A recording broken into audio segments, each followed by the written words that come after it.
जय हिंद। देखिए, अभी पूरा विश्व, जो पूरा जो संसार है, ये कोरोना वायरस के कारण काफ़ी चिंतित में है और काफ़ी टेंशन में है। पूरा संसार कोरोना वायरस की चपेट में है। और इससे पहले आपने देखा 2020 का जो भयावह स्थिति थी, 2021 की जो स्थिति थी, ये कोरोना वायरस लेकर के डूब गया। शिक्षा व्यवस्था को पूरी की पूरी जो सामाजिक व्यवस्था थी, जो एजुकेशन व्यवस्था था, जो आपको संचार व्यवस्था थी, जो आपकी परिवहन व्यवस्था थी, सबको लेकर डूब गया। तो काफ़ी लोग इनसे चिंतित थे। तो आखिर ये कोरोना वायरस कैसे काम करता है? अब देखिए, बात यहाँ पर ये है कि जो ये बकलोलवा है कोरोना वायरस, इसके पास अपना कुछ नहीं है। इसके पास अपना बस एक न्यूक्लियस है और इसके पास अपना और भी कुछ खास नहीं है। बस इसके अंदर जो है वो एसिड होता है, जो कि उसको आकार दिया रहता है। तो ये वायरस इतना चालाक है कि ये जैसे ही हमारे अंदर प्रवेश करता है, हमारे शरीर के अंदर प्रवेश करता है, हवा के माध्यम से प्रवेश करता है। अब ये है छोटा। जो मानव का शरीर है, ये कोशिकाओं से बना होता है। दो तरह की कोशिका होते हैं, एक होता है यूकैरियोटिक, एक होता है प्रोकैरियोटिक। तो जो प्रोकैरियोटिक होता है, ये वायरस वगैरह का कोशिका जो होता है, वो होता है प्रोकैरियोटिक कोशिका। और जो मानव का शरीर होता है, जो जैसे प्लांट सेल होता है, उनमें होता है यूकैरियोटिक कोशिका। तो हमारे बॉडी में कौन सी कोशिका होती है? हमारे बॉडी में होती है यूकैरियोटिक कोशिका। और कोशिका के अंदर क्या होता है? हमारे बॉडी में कोशिका के अंदर क्या होता है? माइटोकॉन्ड्रिया होता है, जो कि एनर्जी को वो करता है, परिवहन करता है। लाइसोसोम होता है, जो कोशिका का विभाजन करता है। न्यूक्लिक अम्ल होता है, सब कुछ होता है। सेंट्रोसोम होता है। अब जो कोरोना वायरस का कोशिका है, उसके अंदर क्या है? सेंट्रोसोम है ही नहीं, जो उसको विभाजन करेगा, उसको 1 से 2 बनाएगा। तो ये आखिर जिसके अंदर सेंट्रोसोम नहीं है, जो वायरस है, कोरोना वायरस है, और उसके अंदर सेंट्रोसोम है ही नहीं, तो आखिर वो इतनी तेज़ी से कैसे फैल रहा है? वो कैसे 1 से 2 हो रहा है, जबकि उसके अंदर सेंट्रोसोम है ही नहीं? जो चीज़ कोशिकाओं को विभाजन करवा रहा है, जो चीज़ को एक कोशिका को 2 कोशिका में बदल रहा है, 1 से 2 कोशिका जिसके कारण होता है, सेंट्रोसोम के कारण, वो उसमें है ही नहीं है। वो जो है कोरोना वायरस में है ही नहीं है। तो कैसे कोरोना वायरस जो है 1 से 2 हो रहा है और इतनी तेज़ी से कैसे फैल रहा है? तो देखिए, कोरोना वायरस करता क्या है कि हवा के माध्यम से हमारे जो है नाक में, हमारे मुंह में जाता है, और हमारे बॉडी में जाकर के जो हमारा सेल होता है, जो हमारी सेल जो हमारी बॉडी में होता है, क्योंकि उसमें सब कुछ होता है, उसमें सेंट्रोसोम भी होता है, जो विभाजन करने का काम करता है, तो उसके पास जाता है। और सेंट्रोसोम और जो का काम क्या होता है कि कोशिका का विभाजन करना, एक कोशिका को 2 कोशिका में बदलना। और तो ये किसके अनुसार काम करता है? तो जो न्यूक्लियस होता है हमारे कोशिका में, वो बोलता है सेंट्रोसोम को कि रे सेंट्रोसोम बबुआ, तुम जो है अपने तरह का ही 1-2 कोशिका बनाओ। तो वो सेंट्रोसोम क्या करता है? अपनी तरह का ही कोशिका को बनाता है। लेकिन जो कोरोना वायरस की कोशिका होती है, वो हमारे बॉडी में प्रवेश करता है। अब उसके पास तो वो शक्ति है नहीं कि वो 1 से 2 बनाएगा। तो वो करता क्या है? हमारे सेल के पास जाता, चुपचाप जाता, हमारे सेल के पास, हमारी कोशिका के पास जाता चुपचाप, और जो हमारे सेल का जो सेंट्रोसोम होता है, उसको जाके चुपचाप बोलता है कि देखो सेंट्रोसोम, हम तुम्हारी फैमिली का मेंबर है, और तुम्हारा जो न्यूक्लियस है, जो तुम्हारा गार्जियन है, वो हम ही है। तुम मेरे जैसे ही क्या करो, ढेर सारा 1,00,000 2 लाख जो है कोशिका बना दो।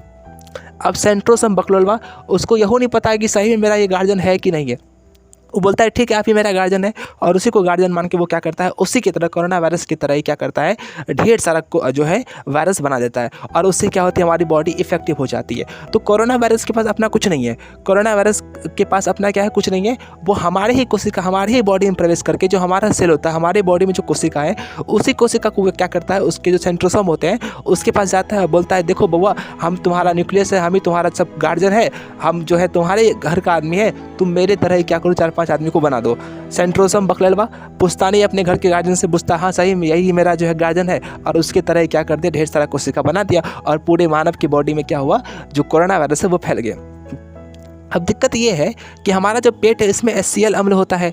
HCl अम्ल ऐसा अम्ल होता है कि आप कुछ भी खाते हैं, जैसे खस्सी का मीट खाइए, हड्डी खाइए, मुर्गा खाइए, मछली खाइए, तो वहाँ पे पेट में जाके पच जाता है। तो सोचने वाली बात ये है कि जो वायरस होता है, कोरोना वायरस, आखिर वो पचता क्यों नहीं पेट में जाके? तो वो इतना चालाक होता है जो कोरोना वायरस, कि वो आपके पेट तक जेबे नहीं करता है। वो करता है क्या है कि आपके गला में लटकल रहेगा, आपके फेफड़ा में लटकल रहता है, आपके छाती में बैठल रहेगा, वो पेट तक जाता ही नहीं है। तो डॉक्टर क्या कहता है, जिसको कोरोना वायरस की संभावना, जब माहौल था तो डॉक्टर कहता था कि आप गर्म पानी पीजिए, गर्म चाय पीजिए, काढ़ा पीजिए, गर्म चीज़ खाइए। क्योंकि जैसे ही आप गर्म पानी पिएंगे, तो पानी क्या होता है कि वो आपको जो वायरस है, जो आपको गला में लटकल है, इन्हें उन्हें लटकल है, उसको लेकर के वो सीधा कहाँ चल जाएगा? लेकर सीधा चल जाएगा पेट में। और जैसे ही पेट में पहुंच गया, तो पेट में HCl होता है, हाइड्रोक्लोरिक अम्ल। ये इतना ताकतवर होता है कि हड्डियों को पचा देगा। ये इतना ताकतवर ये इतना होता है कि हड्डियों को पचा देगा। तो जैसे ही पेट में जाएगा वायरस, तो वहाँ पे क्या करेगा? वायरस का ये काम तमाम कर देगा, उसको मोर मार के पीस पास के क्या कर देगा? वायरस को ख़त्म कर देगा। तो इसीलिए डॉक्टर कहते थे कि जब बीमारी हो या लक्षण हो तो गरम गरम पानी पीजिए, गरम गरम चाय पीजिए, काढ़ा पीजिए, ताकि अगर कहीं गला वगैरह में, अगर आपके आसपास में छाती वगैरह में अगर कहीं पे कोरोना वायरस अंदर चला भी गया है तो वो सब चल जाएगा पेट में। और जैसे ही पेट में चल गया तो उसका कोई उपाय नहीं है। पेट में HCl अम्ल बैठा हुआ है जो कि उसको मोर मार के पीस पास के क्या करेगा, उस वायरस को हमेशा के लिए ख़त्म कर देगा। तो दिक्कत यहाँ पर ये भी है। अब देखिए, हमारा जो ब्लड होता है, जो हमारा खून होता है, ये दो तरह के होते हैं। एक होता है RBC, एक होता है WBC। RBC होता है रेड ब्लड कॉर्पसेल्स और WBC क्या होता है, वाइट ब्लड कॉर्पसेल्स होता है। RBC का काम क्या होता है, ब्लड को लाल रखना, लेकिन WBC का काम क्या होता है कि आपके बॉडी में अगर कोई भी बीमारी आ रही है, कोई भी वायरस आ रही है तो उसको रोकना, उसको घर से मतलब बाहर निकालना। लेकिन यहाँ पर यही बुडलवा है। इसका काम क्या है कि जैसे पहली बार जब कोई वायरस आपके बॉडी में प्रवेश करेगा, कोई बीमारी आपके वायरस में, कोई बीमारी है आपकी बॉडी में प्रवेश करेगा, तो जो WBC होता है वो उसको बुला के उसको स्वागत करता है, उसको पूरा घर दिखाता है कि देखो ये बॉडी है, ये यहाँ पर ये है, यहाँ पर ये है, तुम आओ बैठो खाओ पियो। तो WBC को जो काम के लिए दिया गया था कि अगर आप बाहर से कोई भी बीमारी आती है बॉडी में, मनुष्य के शरीर में, तो उसको आपको भगाना है, तो वो उसका जैसे उल्टे काम करता है। जैसे ही आपकी बॉडी में कोई वायरस बीमारी कुछ कोरोना वगैरह कोई बीमारी आपकी बॉडी में आती है तो वो क्या करता है, WBC क्या करता है, उसको और स्वागत करता है, उसको और घुमाता फिराता है। अब फिर क्या करता है, वायरस पूरे बॉडी में फैल जाता है। दोबारा जानता है WBC कि अरे ये तो वायरस था, बीमारी था, ये तो मतलब आदमी को मार देगा, जिसके बॉडी में उसको ख़त्म कर देगा। तब क्या करता है, उसको भगाता है। तब तक वो क्या करता है, 1 से 2 कई लाख जो है वो बॉडी में फैल जाता है। तो WBC लेकिन जब भी वही वायरस दोबारा जब बॉडी में प्रवेश करेगा तो WBC तुरंत बुझ जाएगा, अरे ये तो वही है ससुरा, जो उससे पहले आया था, ये तो वही है, भगाओ इसको यहीं से। और वहीं से क्या करता है, यहीं से जैसे आपकी बॉडी में आएगा WBC तुरंत सब WBC उठ फुट के आएगा और उसको भगा देगा। ठीक है, तो WBC का काम क्या होता है कि जो भी आपके बॉडी में जो भी ख़राब चीज़ आ रही है, जैसे कोई वायरस वगैरह, कोई बीमारी वगैरह आ रही है, तो उसको रोकना। लेकिन पहली बार में WBC भी काम नहीं करता। पहली बार वो भी समझ नहीं पाता कि कौन कैसा है, नहीं है।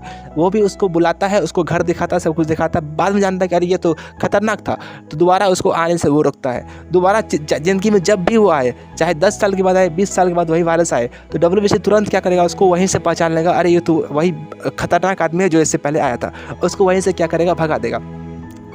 तो जो आपको जो वैक्सीन मिल रहा है अभी, जैसे कोरोना वैक्सीन मिल रही है, कोविशील्ड मिल रहा है, कोवैक्सीन मिल रहा है, तो अब सवाल ये है कि क्या इसको लेना चाहिए कि नहीं लेना चाहिए। तो देखिए, मेरे तरफ से मैं तो यही कहूँगा कि इसको लेना चाहिए, क्योंकि होता ये है कि वो जो वैक्सीन आपको मिलती है उसमें कुछ जो है कोरोना के भी लक्षण और कोरोना की भी कुछ जो है वो आपको वायरस उसमें रहती है, थोड़ा बहुत रहता है, नाम मात्र का, उसकी शक्तियाँ ख़त्म कर दी जाती है। अब जैसे उसका सख्त वायरस आपकी बॉडी के अंदर जाता है तो WBC क्या करेगा, उसको बुला के पूरा बॉडी में घुमाएगा, उसको रखेगा, दिखाएगा। लेकिन दोबारा जब वही वायरस बॉडी में कभी जाएगा तो WBC उसको तुरंत बाहर से घुरा देगा, अरे तुम तो वही है जो तुम आया था, खतरनाक आदमी, तुम निकलो यहाँ से। उसको बाहर से क्या करेगा, निकाल देगा।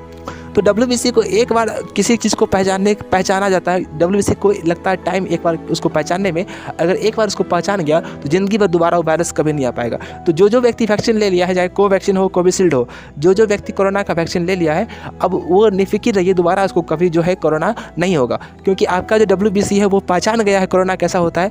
अब जैसे कोरोना आपके बॉडी में प्रवेश करेगा तो WBC तुरंत क्या करेगा, उसको गेट पे से भगा देगा। तो ठीक है, तो इस तरह से वैक्सीन लेना काफ़ी इंपॉर्टेंट है। और कोरोना जो है ये काफ़ी ज़्यादा ताकतवर बन गया है हमारे ही सेल के कारण। हमारे बॉडी में जो सेल होते हैं उसके पास आता है, उसको वो बोलता है कि देखो भैया, तुम्हारा जो गार्जियन है हम ही है। सेंट्रोसोम को बोलता है कि तुम मेरे तरह ही 4-5 को बना दो, क्योंकि उसके पास ताकत नहीं है। कोरोना वायरस के पास वो शक्ति नहीं है कि वो एक ही तरह का अपने तरह का ही बना ले। तो वो करता है क्या है, जो हमारे बॉडी में जो कोशिका होते हैं, जो सेंट्रोसोम होता है, उसको बोलता है कि देखो तुम मेरे तरह ही 4-5 को बना दो, और सेंट्रोसोम भी बकलवा बना देता है। तो इस तरह से क्या होता है कि कोरोना वायरस काफ़ी तेज़ी से फैल रहा है। तो जो व्यक्ति वैक्सीन ले लिए हैं उनको कोई दिक्कत नहीं है, जो नहीं लिए हैं वो वैक्सीन ले लेंगे। जय हिंद, जय भारत।